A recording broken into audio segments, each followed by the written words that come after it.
मुल्क को बचाने के लिए मुश्किल फैसले की आसमान को छूने वाली महंगाई 3.6% पर आ गई। पॉलिसी रेट में कमी से माशी इस्तेहकाम आ रहा है। नायब वज़ीर-ए-आज़म इसहाक डार का न्यूयॉर्क में ओवरसीज पाकिस्तानी कम्युनिटी से खिताब। कहा, मुल्क के लिए सियासत को दांव पर लगाना पड़ा तो लगाएंगे। मुल्क है तो सियासत है। 2017 में बात मानी होती तो पाकिस्तान कशकोल लेकर ना फिरता।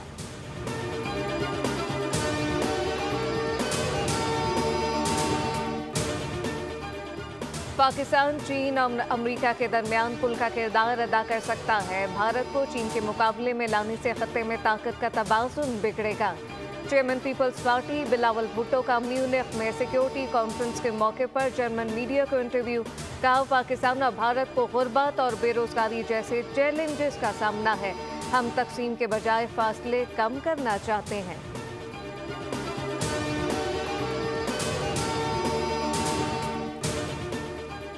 वज़ीर-ए-आज़म शहबाज शरीफ की ज़ेर सदारत वफाकी काबीना का इजलास आज होगा। मुल्क की सियासी माशी सूरत हाल पर गौर किया जाएगा।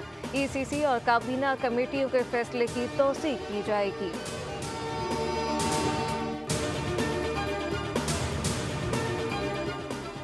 और कराची में टैंकर गर्दी ना थमी। जेल चौरंगी से हसन स्क्वायर जाने वाले रोड पर ट्रैफिक हादसा। वाटर टैंकर ने एक और मोटरसाइकिल सवार को कुचल दिया। गुलशन रशीद नामी शख्स जाँ बहक हादसे के बाद मुश्तल अफराद ने 5 वाटर टैंकर को आग लगा दी। पुलिस और रेस्क्यू टीमों ने मौके पर पहुंचकर आग पर काबू पाया।